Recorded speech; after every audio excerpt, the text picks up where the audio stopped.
What's up, everybody, and welcome to the SGN podcast. As always, I'm your host, Diego Call, and joining me today are Gianluca, a.k.a. GK, a.k.a. Howard Edward IV, a.k.a. Dr. Dawama, and also on the podcast today is Eddie, a.k.a. Howie. That's just Eddie.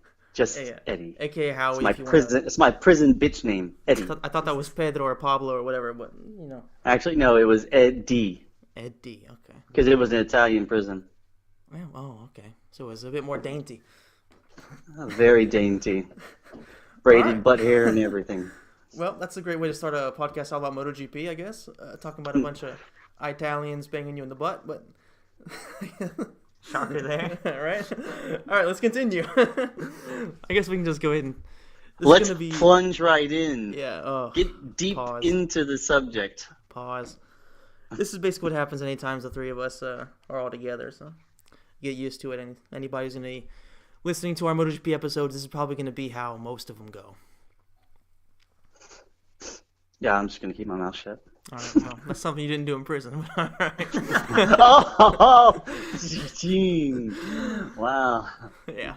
Anyway, so let's go ahead and get into MotoGP. And this is going to be another episode that's going to be all about racing in general. We're going to talk about MotoGP, Moto E, and World Superbike. And, of course, Moto 2 as well, of course, because we have Joe Roberts is number one fan in the building. But let's go ahead and talk about MotoGP real fast. Of course, MotoGP, they were in Argentina for the second Grand Prix of the season. And I guess it wasn't that surprising to see that the race was really between two different groups of people. There was Marquez, who was racing against himself. And then there was everybody else on the grid that was more or less battling for, I guess you could say, the top 10. There were quite a few people in the midst there. But I guess, Eddie, if you want, go ahead and give us kind of your take on the race. And was there anything surprising for you as well?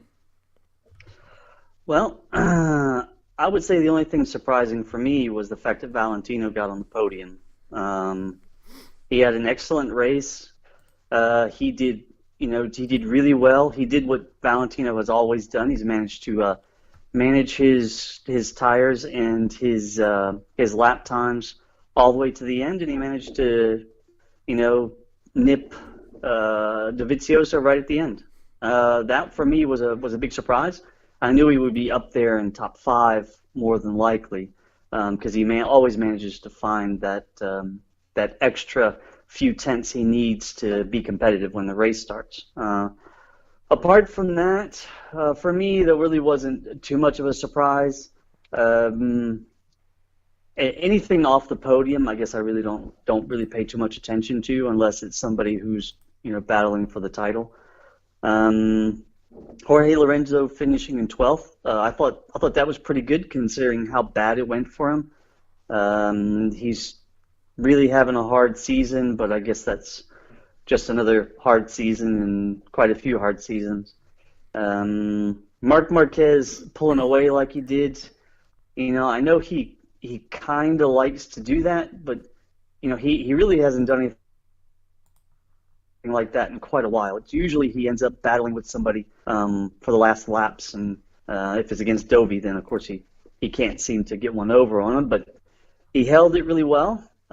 He finished almost 10 seconds ahead in the brilliant race, leading the title, which, again, I think it's his title to lose as it is anyway.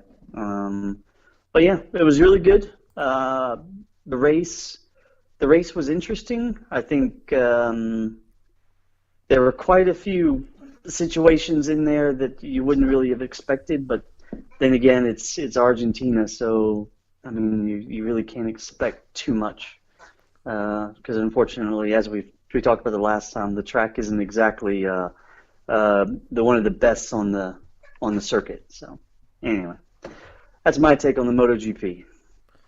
Yeah, I think for the most part, like you said, there wasn't really too much surprising except for maybe Valentino being able to beat Dovizioso in the last corner, basically, or at least in the last couple corners, showing basically that. It will come race day, and if he's in a battle with somebody, he kind of always has the ability to pass him, and he just seems to have a little bit more, I don't know, there's something about him that if it's in a battle, you kind of have to put your money on him almost every single time, because he just seems to have that little bit extra in those type of situations. Like he might not be the fastest like lap after lap after lap, but when it comes to battles, he's definitely one of the best. And I think like you said, Jorge Lorenzo, it's going to be a tough start to the season for him because of all the injuries and stuff like that. So it's going to be tough for him. But for him to get 12th, and he was only, well, I say only, but he was 27 seconds off of Marc Marquez, but he was only about 10 seconds less than 10, well, no, 20 seconds off of Rossi in second. So it's not too bad, I guess, considering he is pretty badly injured and learning a new bike. So it's going to take him some time, but I think that he will eventually get himself up there. And if you take a look at our predictions from that we made in the last episode, we were pretty much spot on, except for I think each of us missed one person. For example, I think your top 5, I think you had Dovizioso winning, right? Or maybe you had Marquez winning? I had either Marquez or Dovi. Yeah, it was going to be either one of them, and I had the same thing there. And then I think the rest of your top 5 had Rins. It had, who else was there? Oh, yeah, Quartararo. And there was one other person. Who did you have? Was it Crutchlow, maybe? No, I think Crutchlow I had said could sneak up there. Okay. But he ended up having a horrible. I think he had a ride through anyways. Yeah. A ride through penalty. It was a really weird one too because he literally just missed it by a split second. Like I think it was the closest jump start I've ever seen. So it was kind of cruel, I guess you could say. But I guess if the sensor caught it, then it happened. So it's technically fair, but. I don't know. I think that if there was human judgment involved, then they probably could have just let him go. But either way, he still did a very good job to finish 13th, and he was only 4 seconds off of Jorge Lorenzo. Right. Yeah, in my top 5, I had either Dovizioso or Marquez winning. I thought it was going to be a lot closer, but like I said, I'm not surprised to see that Marquez would do that. And then I had Rossi for sure. I had Alex Rins for sure, and then I had Petrucci coming in 5th. Now, Petrucci, for a while there, it looked like he was going to be able to, but Rins just had a little bit more towards the end of the race. And Jack Miller, of course, had a very, very good performance. Like he, finishing 4th. I don't even remember where he was in qualifying, but let me take a look real fast. He started, he was 5th, so he was up there the entire weekend. So it's not like it's necessarily he was strong, yeah. But I mean, again, you're talking about on the Pramac Ducati. They have a lot of information, and I'm willing to bet that Miller and Petrucci probably have a similar style. And Miller riding with Petrucci last year with the Pramac probably gave him a lot of data and a lot of information he could use. And Miller is a really fast rider, really strong. So I think being it's Argentina, he was able to be there because, like I said, I think a lot of the guys, they're just trying to make it out of these first 3 races and get to Europe without any injuries, without any problems. And Argentina was slippery. So I think that some of those guys were not going 100% or 95%, which is I think what those guys generally do. Nobody goes to 100%. So I think that's why Miller managed to get up there. Again, he's really fast. He's on a 2019 Ducati, so he has everything he needs to finish in the top 5, and that's basically what he did. Yeah, for sure. He's definitely the potential is there to be somewhat consistently in the top 5. So hopefully for him, he'll be able to take that next step and kind of be amongst the top guys and possibly learn from them and eventually maybe even take a step forward. Like if he does eventually manage to get on the factory Ducati, then he might be able to do a bit better as well. You just never really know. Exactly. And another guy I do want to say had a pretty solid performance was Franco Morbidelli. There was a while there where towards the beginning of the race he was looking good, but then he did his thing and kind of fucked up. I think he's trying to do his Simoncelli impression. He's trying. They kind of look alike too. He's got the big curly hairs and stuff like that. Yeah. He's similar, but he's got talent for sure. It's just a matter of him kind of fitting in and realizing that he doesn't have to do everything immediately. He can learn, and you can tell the talent's there though. Yeah, I mean he's definitely fast. I mean, brand new on that Yamaha. And, I mean, the reality is that Rossi is the only one that can make the Yamaha go well race after race. But these two guys hopped on a brand new team, on, customer Yamahas, which, of course, Tech Trois had them, so they were always good. But, and they managed to put those things up towards the front a lot. So, yeah, those two guys, Morbidelli and Quartararo, are going to be very strong, especially once you get to the Europe races. I have a question for you, Howie. I can't call you Eddie, so I'm going to either call you Howie or Swinya. Is that all right? Whatever.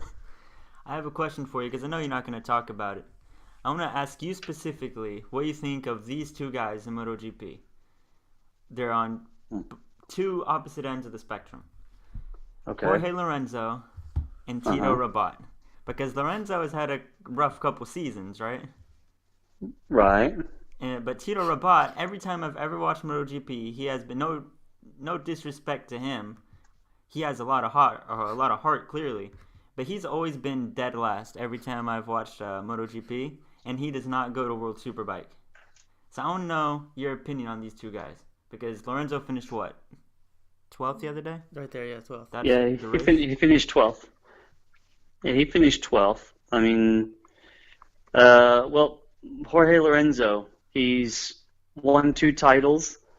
He hopped on that Ducati, and when you're a champion and you're used to being on a bike and always battling for the win, and then you spend 2 seasons on a bike that the first season was just pure torture, and then the second season they get halfway through the season and they actually change something that you asked for, aka changing the fuel tank cover, and then they finally changed it, and then he started winning some races, but it was still extremely difficult. So now he goes over to Honda, which Honda is very hard to ride.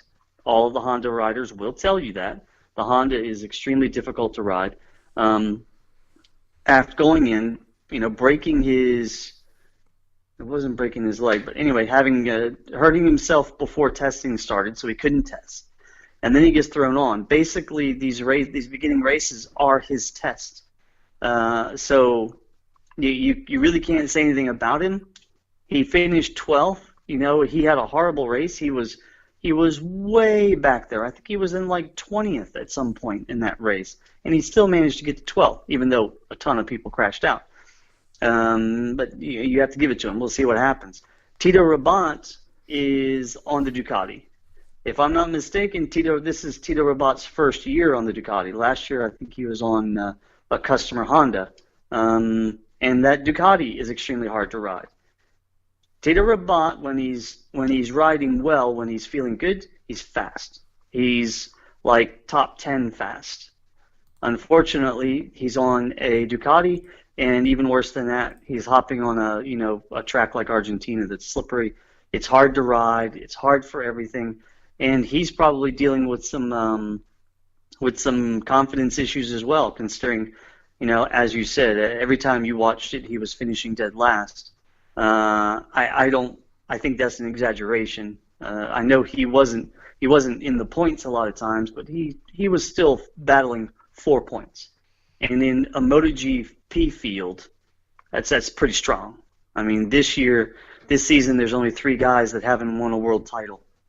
And I think Rabat has won a Moto3 title. Either Moto2. I'm looking at Moto2, right. So he's one of the world champions. So, I mean, you can knock him down, you can say whatever you want, but he's still a world champion, and it's not something that happens overnight. Whether he's going to go to World Superbike, I don't know. I think it's too early to tell. As long as somebody will put him on a bike in MotoGP, why would he go to World Superbike? I mean, that's nothing against World Superbike, but it is a step down. Yeah, but I guess like one way you can kind of show the difference, or at least how amazing it is, the level of racers are in MotoGP, is you just look at what what Bautista's doing over in World Superbike. You know, he's won every race so far in what, 3 Grand Prix now? I think today was the 3 third Grand Prix. He's won 9 races in a row, which has tied the record for most wins in a row. Yep. And that was I think it was Neil Hodgson that did it last time. Yeah, so that just kind of shows you, MotoGP, it's a very, very difficult place to be. And he was one of those guys that was, he was, of course, in 250s, and he was a very, very good, very, very great rider. And then he went up to MotoGP, and people had very high expectations for him.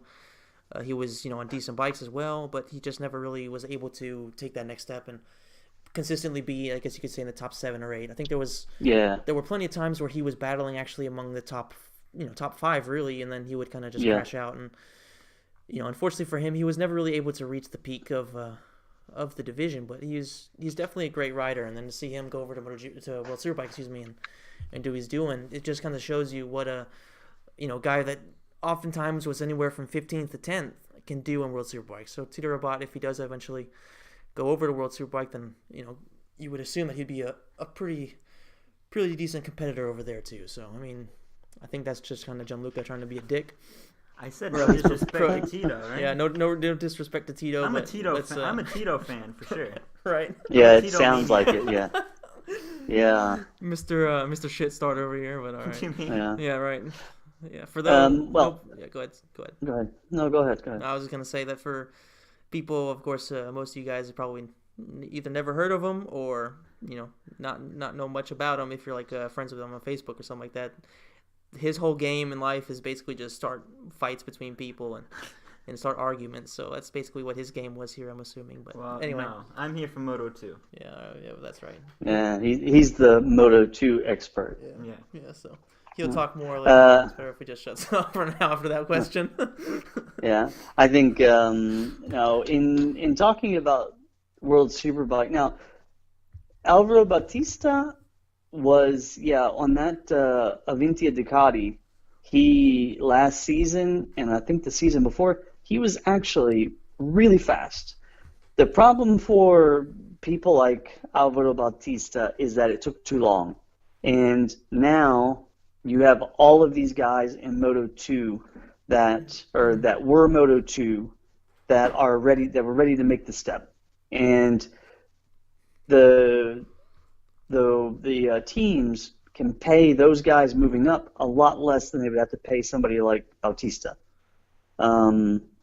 So in the end, he has a choice. He can just ride for whatever team is offering him a bike, which is all great and good if you just want to compete. But if you're somebody who's fast and you believe you have a world title in you at that level, being put on a bike that is never going to win, and let's face it, nobody's going to win MotoGP on anything other than a factory bike that is supported by a factory. Whereas, like Pramac, they have a factory bike, but they're not really factory because they don't have factory technicians, they don't have all the factory support. They get the parts that the factory riders get, but they get them 2, 3, 4 races after. So there really isn't that. They have equal machinery at the beginning, but then after that, after a couple of races, it's no longer that's the case. So I think Bautista saw the writing on the wall. He realized he was never going to do anything. Ducati, who knew he was fast, said, "We'll put you on our factory, superbike if you're interested." And him, not being a dumbass, said, "Yes, I am." And he's gone over there.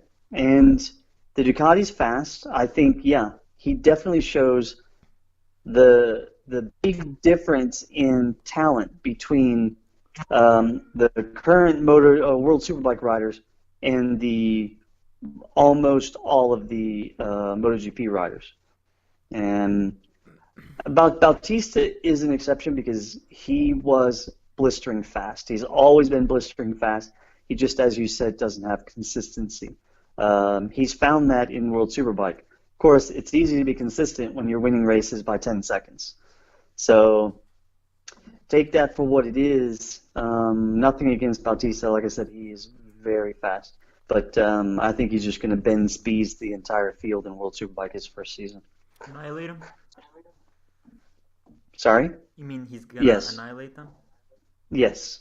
Yeah, and at least Ben Speed's made it interesting by crashing pretty often. He was that year he was in World Superbike, but I think Oh, yeah. Bautista knows a lot of these tracks already as well, so you have to take that into Right. consideration, right? So It'll be interesting when he gets to a track he hasn't been to yet. yes, I mean, I think he's still going to win those races, but, you never know. I'd like to see him win every race. I think that would be absolutely hilarious. it would definitely be hilarious, but It would be humiliating for most everybody in the paddock, Yeah, especially especially Chaz Davies, who's been on that bike now Oh, yeah. for a few years and never had the consistency. So I mean, he's also a very fast rider. I don't think he's Alvaro Bautista level, but he didn't. Chaz Davies never got to ride a MotoGP bike, so.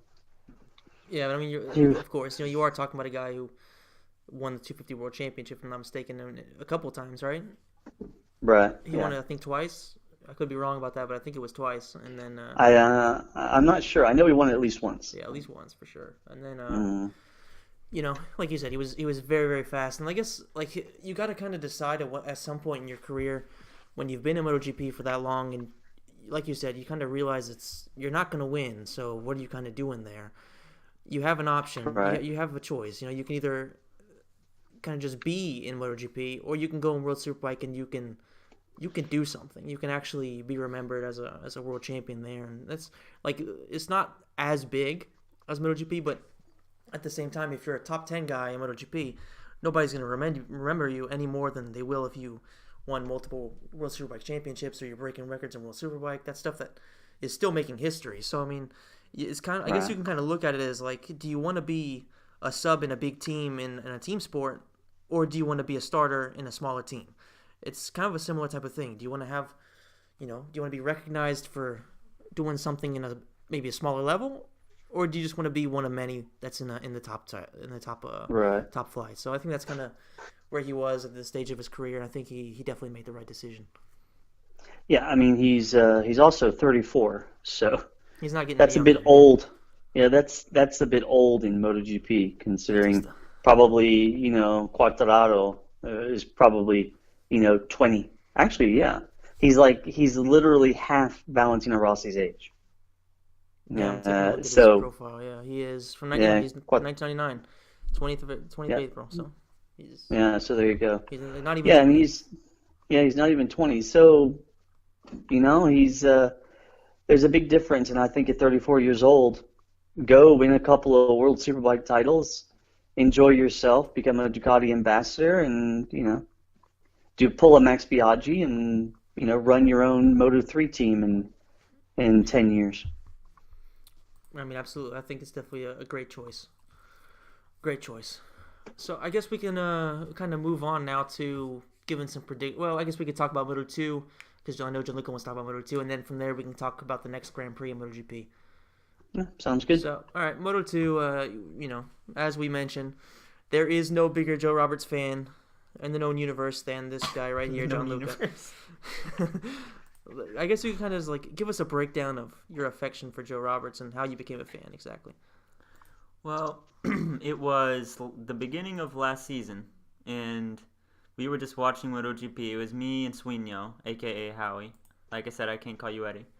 So we were watching, I think it was the second weekend, and we were watching practice. And you said there's this American guy named Joe Roberts. And you said he's all right, but he generally finishes in the mid-20s or whatever. So they actually show him, and I imagine him as this I imagine him looking like Colin Edwards, this southern, stereotypical southern guy from Texas. I look him up on Instagram, and he looks like a singer in a boy band. He looks like he's just a typical Californian kid, right? And he's only 22. So we end up watching the race, and he ends up, around 25th, like you said. But we were rooting for him really hardcore, right? So from that day, for some reason, and you can say that I'm a Joe Roberts stan. You, Dad, are also a monstrous Joe Roberts stan. Stan? I am. Stan. Fan. Yeah, it means like Oh. an extreme fan. Oh, okay. I didn't know that. Yeah. Oh, is that what that means? Oh, It I means didn't that know we that. protect. I thought you were quoting Eminem. It means that we shall protect Joe Roberts at all costs, basically. Okay. Against all haters, against all. In this case, Is I that- think xenophobia in Europe. Xenophobia. If Right. you notice, you can say I don't think it's a coincidence that all the top riders are from Spain, Italy, and France, right? Wait, that's not. It can't be just a coincidence. Like you can say it's because of talent in Europe. Give me a break. Look at Nicky Hayden. Look at Ben Speeds. Look at Colin Edwards. Look at Damn it! No, look at full forgetting that guy's name. His Kenny Roberts. Yeah, Kenny Roberts. Yeah, his dad. Kenny Roberts Jr. Yeah, his dad. Yeah, and I mean, I think that he has the potential to be a top rider in MotoGP. You strongly disagree with me, or more like you change your mind on him every week. Like 1 week he'll end up like around 15th, and you say, yeah, look at him, he's improving really quickly, and then the next week he'll crash out in 28th, and you'll just be thrashing him all weekend on our WhatsApp group. So I'm not too sure how much opposition I'm gonna have on Joe Roberts today, but yeah, that's basically what I think about him. I think he has a lot of potential. You guys are talking about Bautista winning every race in World Superbike. If that does indeed happen, I think Joe Roberts could go to World Superbike, get a pretty good offer. You gonna answer that? No, go ahead. Sorry. I said I think Joe Roberts should go to, if Bautista does indeed win every race in this season, I think Joe should go to World Superbike because I think you get a pretty decent offer and challenge Bautista man to man. See what happens. And get smoked. And get smoked here. And get smoked by Bautista. Yeah. Let's see. Okay. Bautista would be I am doing not a Robert Stan, as you call it, because Joe Roberts hasn't really done anything to make me a stan. Joe Roberts has the potential, just like pretty much anybody else in the Moto2 field. Moto2 field is extremely stacked, just like MotoGP, because all of the fastest guys move up from Moto3 to Moto2. Joe Roberts, he has the potential to be really fast. Last year, he was on a bike that only two people were riding, him and his teammate. And there was a reason, yeah. There was no real movement in quality of the bike, in parts and data and all that. So he really had no chance on that. And as I said, as long as he finished in the top 20, that's a good result, which he did. Now this year, his personal manager, has bought a team in Moto2 and put him on the bike. Now I'm not saying he doesn't deserve the ride. I'm saying if his manager hadn't have bought that team, I wonder where he would be right now. In saying that, I think Joe Roberts has everything he needs to finish in the top 10. His teammate finished that race in Argentina, if I'm not mistaken, in 4th. And Joe Roberts came in next to last after crashing. So Joe Roberts hasn't really proven anything to me. I mean, he was fast in the United States. Yeah, that's great. Hollywood He Joe. did a couple of things. He did a couple of things the end of the Moto2 season in 2017, which got him the ride last year, and he was really fast in the Spanish Championship. I think he finished 4th in that season that he did, which was 2017. Joe Roberts, obviously, he has the world at his feet. He can do it. I'm sure he has the talent. It's just, it takes more than talent to succeed, and that's in everything. If you don't have the right mindset, if you don't look at things the right way, if you don't make the right decisions, all the talent in the world can't save you. So let's see what he does. It's only been 2 races this year on a new bike. Everybody's racing with a Triumph engine, which is new this year. So everybody's trying to figure out the electronics. And let's see what happens. I think at the end of the year, let's see if if I'm a Robert stan, Yeah, like I said, or you changed or your or if opinion he's on him. up, or if him, I think him and Tito Rabat will probably have a team together. Okay, don't insult poor Joe like that, please. At least not in front of me. I thought you were a Tito Robot fan. Okay. I am, but I don't. come on now. Anyway, you see, like I said, Joe. Joe. you see, now you're ragging on poor Joe. But do you remember he's when ragging he on you. finished? What was it? They finished No, last I'm year. It ragging was on 14th, you. right? I'm not ragging on Joe. I'm ragging on you. Remember, he finished 14th last season, I'm sorry? right? In that one race where he got points. Yeah, was he had 15th or 14th. he had a race. Yes. Yeah. Do you Yeah, remember he did what well. you I dubbed told him? you that. I agreed. Do you remember what you No. what you nicknamed him? No. England Joe. No, Smokin Joe Roberts. Oh, that's right. You yeah. remember that? You did that. I That did wasn't not me. do That that. was you. You did that. You did Or, sorry, too. we Because did there's that. already.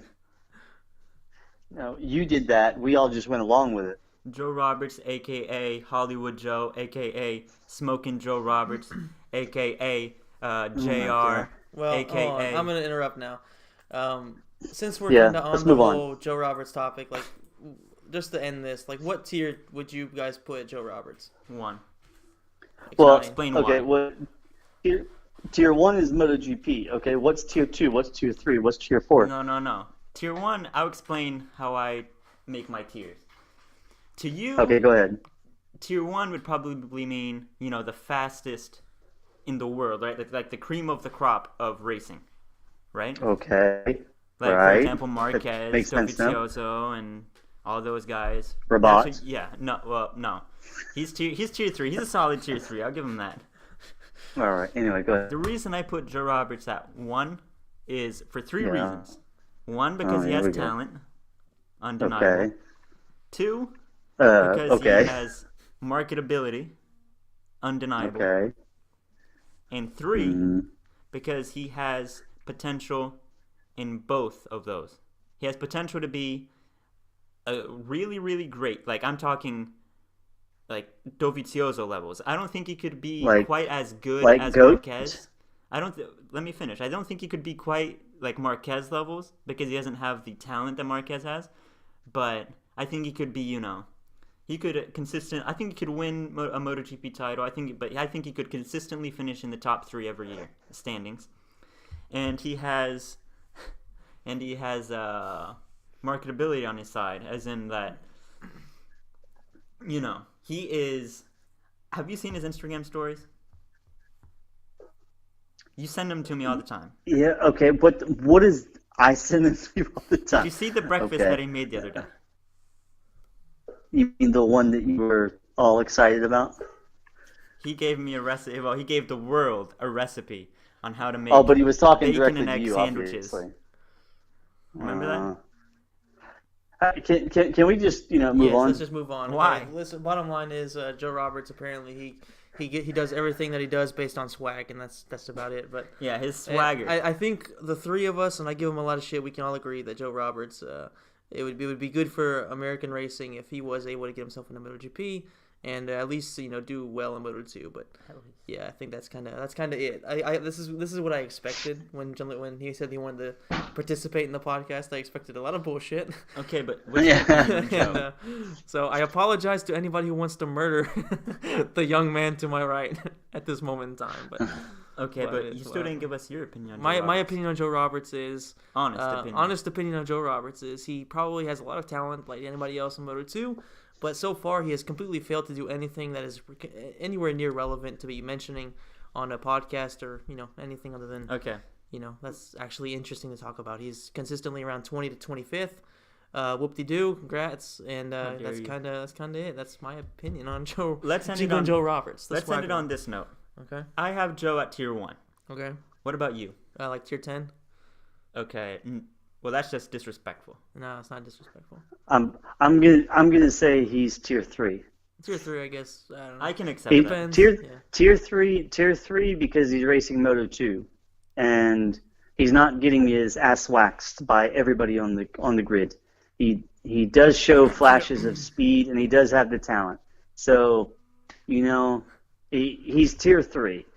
He has everything he needs to be tier 2, tier 1, whatever. But as Diego said, he really hasn't done anything with it. But it's still too early to tell. So, but at most everybody he's racing against in Moto 2 has been racing in the MotoGP circus, Moto 3, Moto 2, whatever, for years. You know, a lot of these guys have spent 5-6 years just racing these tracks that Joe Roberts doesn't know. This is only his second season doing them. So the fact is he doesn't have the knowledge. Let's say the racecraft that most of the guys he's racing against have, because they have been racing at this level more or less their entire lives. Whereas Joe Roberts raced in the United States. That is a handicap, if anything else. Yeah, well, let's just remember that that one video biography that I don't remember what circuit it was, God. where they said that he has on his side these they said that He's a Joe larger has or something like that? yeah, it's these out of this world results and larger than life personality make Joe a phenomenal prospect in the racing world or whatever. Yep. All right. So. Yeah, hey, I think they actually robbed that from Tito Rabat like 5 years ago. Probably, yeah. Anyway, so let's go ahead and move on to the third race in the MotoGP calendar. We have the Red Bull Grand Prix of the Americas at the Circuit of the Americas in Austin, Texas.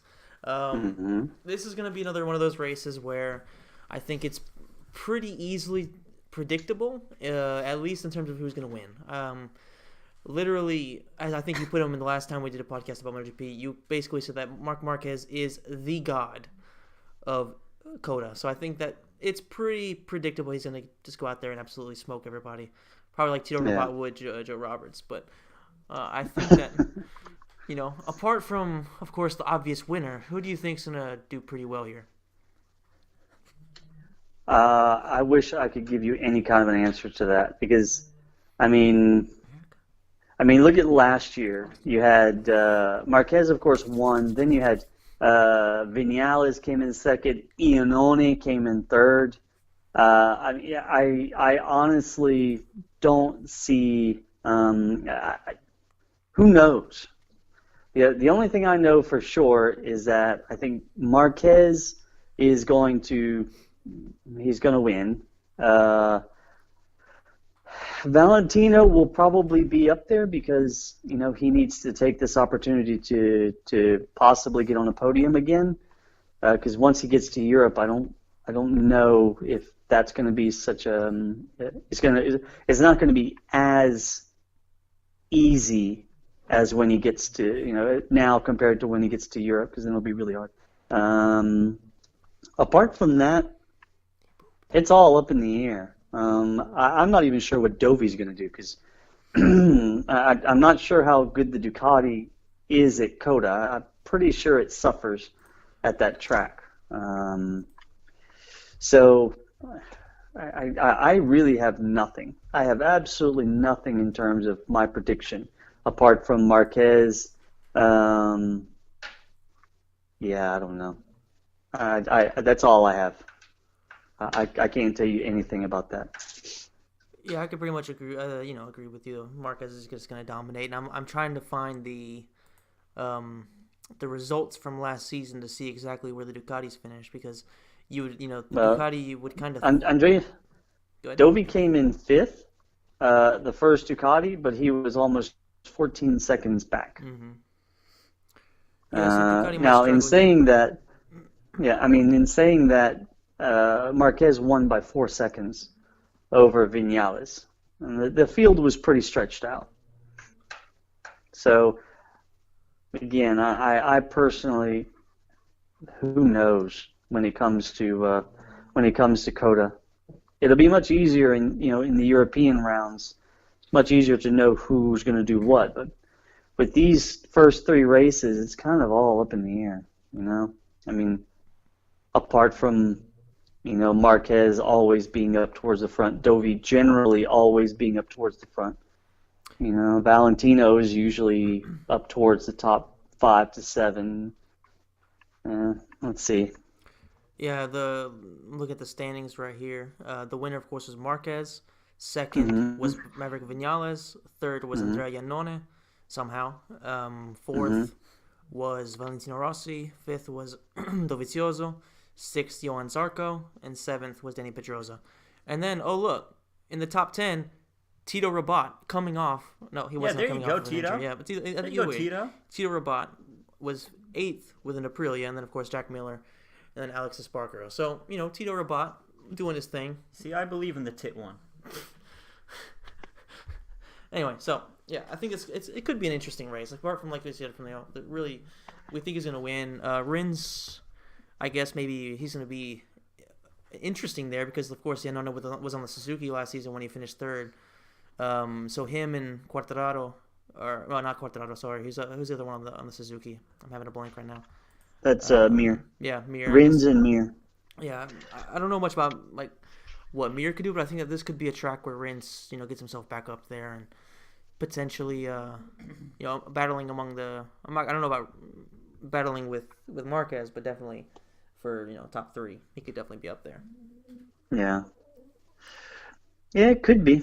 Let's see. I mean, that race, stuff like that, it's difficult to tell because, it's just one of these tracks that I don't think many people take too seriously. Like I said, they just want to get back to Europe for Jerez and really start their season. Yeah, it's one of those kind of wild card tracks where you just kind of do your best and then go from there. Right. It'd be really interesting. Don't go crazy. For us the three of us to do. Remember, I think there was one year where maybe you did it, or maybe both of us did it, where there was Fantasy MotoGP. And you could pick one factory rider and one privateer. We should do that. And if we can find it, that would be very, very interesting. Because that's a great way for us to track our predictions going forward. Is that Moto 2 as well? I don't know if it's past Moto 2, but we can check. Well, I got Marquez and Rabat, if that's the case. All right. Those are my picks. The easy money picks. Easy money picks. All of a sudden, you're a Rabat fan. Yeah. All of a sudden. Well, you always talk about Rabat. He talked shit about him earlier, so he has to kind of defend himself. I did not. In case Mr. Tito. Hey, let's move on. Let's move on. Anyway, I think we're wasting time. Yes, we are. So yeah, any predictions apart from that's kind of like we said, it's kind of hard to predict. But I think that if my top 5 for this for COTA is probably going to be first place, I'm going to go ahead and say, of course, Marc Marquez.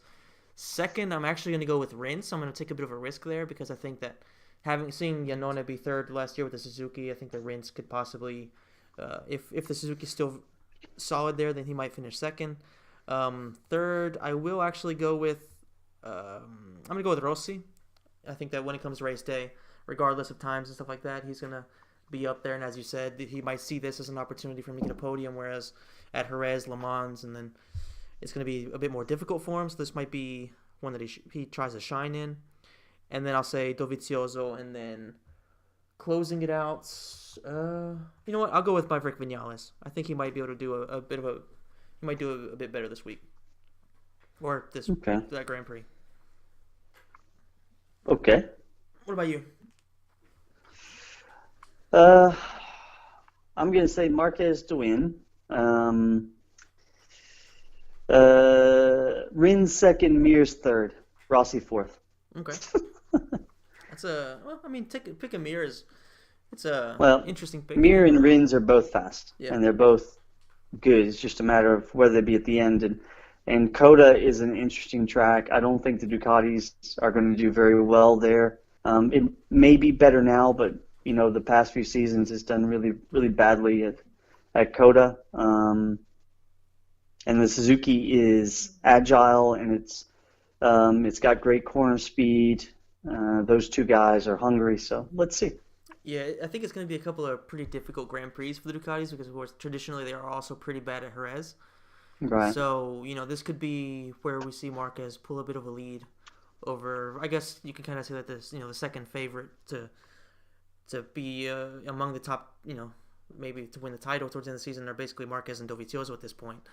So this might be where Marquez builds a bit of a lead before they go over to a couple of tracks that kind of traditionally are pretty good for the Ducatis in Le Mans and Mugello. Right. So yeah, I think this is going to be an interesting one for sure. But we'll see how the track conditions are, and then how things kind of play out. Right. Yeah, Right. and then I guess we can go ahead and talk about the Moto E series that's starting up in Yes. In a couple of Grand Prix. Of course, you sent me a link that for anybody who doesn't know what the Moto E series is and you want to get a little bit more information from MotoGP themselves, you can definitely check out the link. It will be in the description. Everything will be explained there about the series. But basically, I'll give you a little bit of a rundown real quick, and then maybe Eddie will go into a bit more of a detailed type of thing. What it's going to be a 5-race series, and everybody's going to be on the same engines. It's going to be everything pretty much the same, and it's all going to be basically. I think it's all the Grand Prix are in Europe, right? It's only Yes. Yeah, it's going to be Jerez is going to be the first one, so it's going to be in a couple of 3-4 weeks. It's the 5th of May. Yeah. Okay. So yeah. The 5th of May is that's the race.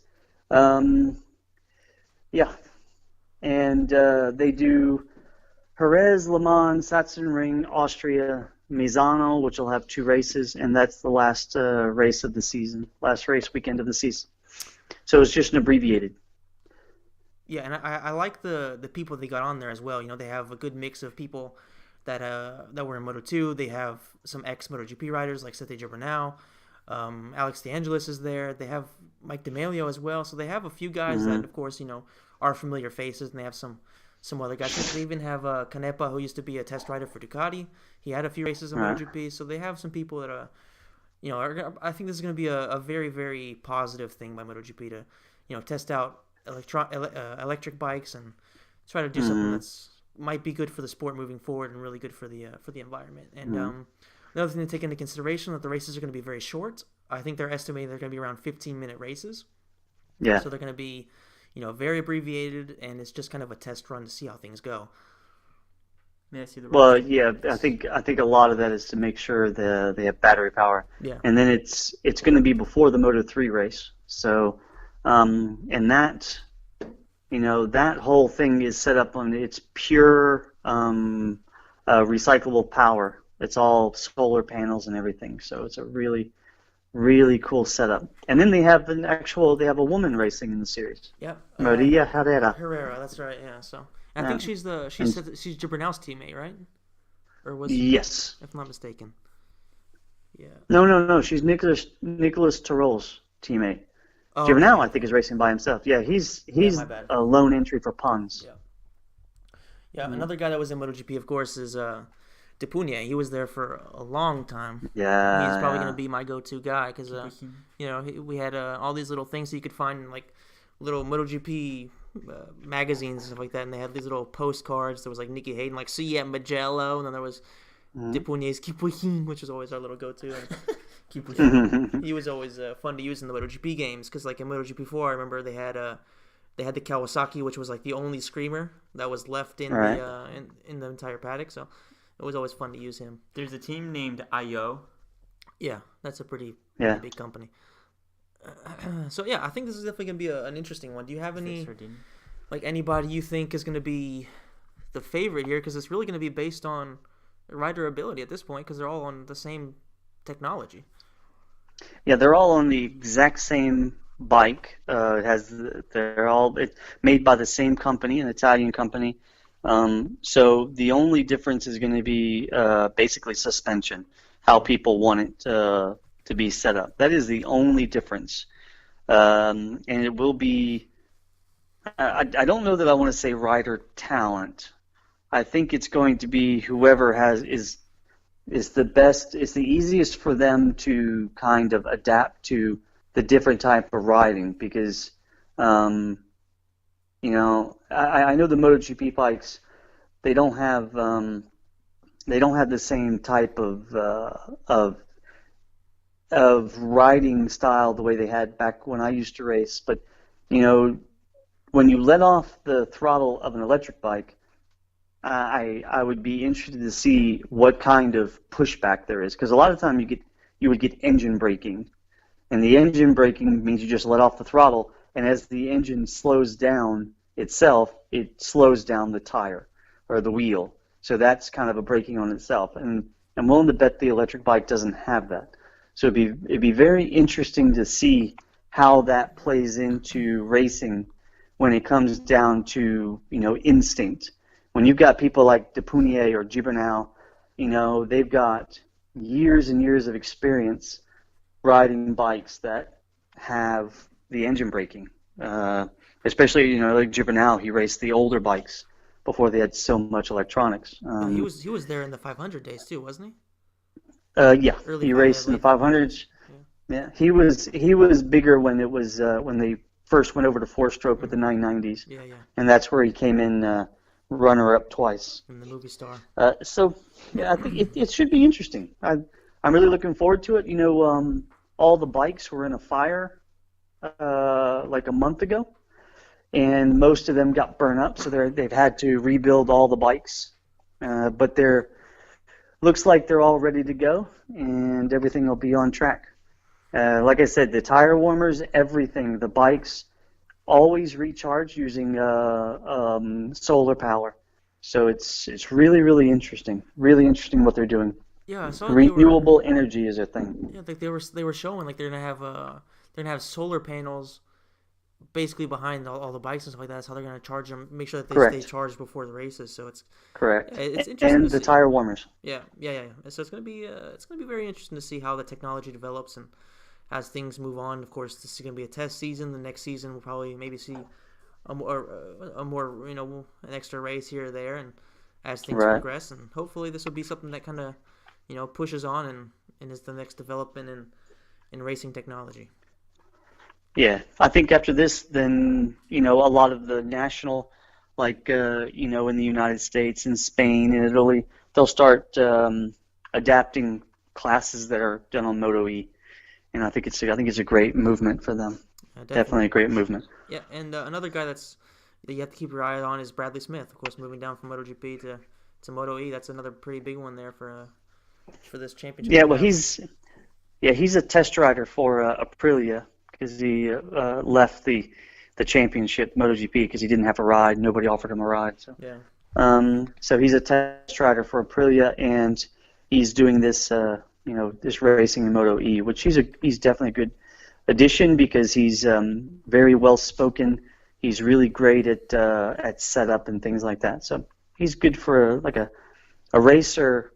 He could win this, and not to mention that he's helped to really build the bikes when it comes to see the pants information. It'd be great for that. For sure, he's if I'm not mistaken, I would say, none of these other guys were in MotoGP last season, so he's definitely the guy that has the most recent experience with MotoGP bikes. So he's definitely going to be a pretty solid guy to look at when you're talking about bridging the gap between e-bikes and your typical MotoGP bikes. So it'll be interesting to see there. Yeah, and sure. Do you guys have any guy you want to pick as your favorite to win it all? To win it all? Yeah, to win the championship, I guess you could say. Moto E? Yeah, Moto E. Oh, that's it's definitely not easy. Let me guess, Joe Roberts. No, Sete Gibernau in honor of I don't know though. Ricky's dog. How long is it? Yeah, Sete. Shout out to Ricky's dog. How long has it been since Gibernau raced? On a professional level. Has he been racing in the Spanish championship? Or? No. He hasn't been doing anything. Yeah, so it's been a very long time, easily 10 years. He's in his mid-40s. Well, right? but you're talking about a bike that only has 160 horsepower. True. So it's nothing compared. I mean, hell, the 600 I raced, the R6 I had was pushing out, almost 140, and that was back in 2002, 2003. So it's not a lot of horsepower in terms of nowadays. So for most of these guys, it's not a big deal. I mean, I'm not sure what the Moto 2 bikes put out, but I would imagine it's probably about the same. Well, I'll just say this. So my heart says Gibernau, but my brain says Bradley Smith, as I'm sure is the case with everybody. I'm going to root for Maria Herrera because I would love to see her win a title. I mean, it'll be interesting to see the first. This is the first time that a woman has ever been in, Moto 3, Moto 2, MotoGP, right? This is the first time. No, she 3. She raced Moto 3. Okay, my bad. Yeah. All right, yes. There's also Anna Carrasco who raced Moto 3, and she went over to race the Super Sport 300 in World Superbike, and she won the title last year. Oh wow, that's. If I'm not mistaken, she's the first woman motorcycle racer to win a world championship with men. So it's a big deal. Big deal. What's Super Sport? World Super Sport 300. Okay. Yeah, that's awesome. So this is gonna be I look forward to seeing this. I look forward to Jerez. Yeah. I think that I look forward to Jerez for really two reasons. Number one, it's gonna be the first time this season that we really get to see in MotoGP itself what's up. Who's where. Right. Who's where with progression with their bike, and who's gonna probably be battling for races for wins. Week in, week out. And of course, because I want to see how this is going to go. This is going to be a very interesting championship, and it's going to be just interesting development because it's something that we've never seen before. So, it's going to be the issues they might have and the advantages they might have. We'll see how this goes. Very interesting. Yep, definitely. And is there anything else that you guys kind of Gianluca has something to say? I'm going to say because it's appropriate. What are your predictions? Because the next race is in Moto 2 race is in Austin. Oh, right? that's right. Yeah. I guess. What do you think Joe Roberts does? I say going by in COTA 15th, maybe 14th. Okay. Man, that's a pretty solid performance. If he is able to do that, then that's more than respectable. Considering he's racing against guys that have been there for not of course these are the guys that have. It's COTA. He should know COTA very, very well. He's an American. He raced Moto America. I guarantee you he's done a lot of laps there. Probably just over the last, week, 2 weeks. I guarantee you he's been there. Yeah, for sure. Yeah. What I meant is he knows the track. Yeah, I mean he's racing against guys that have been at the highest level for a long time. Yeah. Right. So. Yeah, I mean, let's see. Again, it's only the third race of the season, and they're not in Europe, so you really can't. There's nothing to gauge. You really have nothing to gauge. So, I think he can definitely get in the points. Yeah. That's pretty much the only thing I come up with. But if he doesn't, it is how it is. Yeah. If there's one track in the calendar you expect him to, be able to get towards there, really expect him to be able to do it, this is probably it. Because other than that, it's a learning process for him and stuff like that. So, we'll, You know what? Yep. I agree with you. Top 15 is around 15th is probably the safest pick. But since I have so much faith in JR, I think he's going to shock the world and he's going to get top 10. Wow. Okay. Wow. All right. Well, why are you saying so sarcastic? Because he hasn't done anything to give you even one feeling that he's going to finish in the top 10.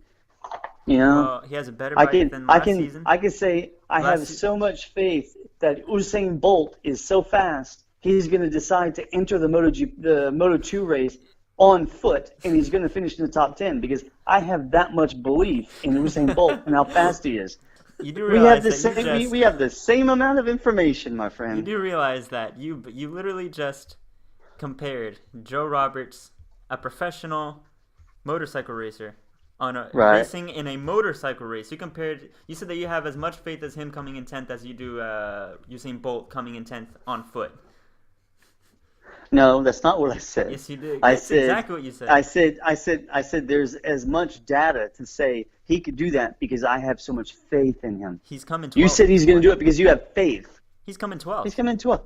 Wow, that's amazing. That's 2 positions under have you prediction. Have you ever heard the saying, the sun shines on a dog's ass at least once?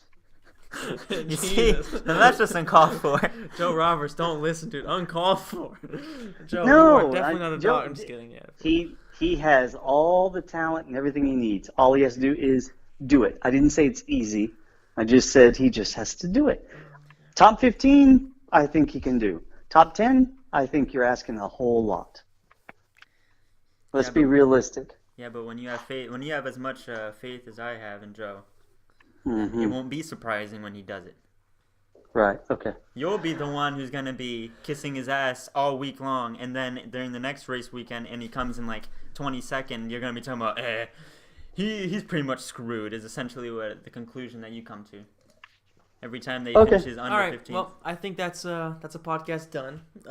Yes, I think it is. Yes. Yeah. What can I say? Like, this is not only is this a podcast, this is also a glimpse into how we are as when we're together, and this is unfortunately the shit that I have to go through because I just kind of ignore the guy, whereas I think we should do Eddie, another. he obliges him and has the conversations, but I guess every once in a while it's acceptable. I think we should do another podcast where we just talk about like sports in general, because motorcycle racing, I have several sports that I like more than racing. Mm-hmm. That I'm Okay. sure. Well, we can set that up, and of course there'll be plenty of times where. Well, you I'm sure can hear water dumbass polo story from will this be guy. very exciting. Oh hell no, not water polo. Anyway, I'm talking about cricket. let's. All right, guys. let's- So that is it. let's I'm call talking this- about cricket Yeah. and bowling Of course, yeah. Amazing sports, and yeah. I thought it was water polo. and Yeah. darts. Yeah. Water polo is my 6th favorite sport. Okay. Yeah. I didn't know that there were 6 sports. Anyway, guys, that is it. Thank you so much for listening. I apologize from the bottom of my heart for the torture your ears went through with the bullshit questions that somebody was putting out. I'm not going to say names, but thank you so much for listening. JR, if you're watching Oh, no. this, Yes. we're with you, buddy. Yeah, we All are, 3 of us. We are actually with you. Like, believe it or not, we Yeah, are with definitely. you. So, good best of We're luck. Definitely. we are there with you as you're racing in spirit. We're with you. Yep. All right. That's why you're going so slow, because you got the 3 of us on top of you. You got my fat ass on your back. So that is it, guys. Why? Let's assume Joe is watching this, and you literally just said the reason you're so slow is because we're on top of you. Well, yeah. Joe, we love you. Pause. Yeah, well, pause. that kind of You reminds me wish, of prison, right? so. You wish, right, Howie? Yeah, all right. Anyway, let's I'm move trying on, to wrap all this right? up, and it's just not working. Anyway, all right. Thanks, guys. See you in the next one. All right, bye. Later, Joe.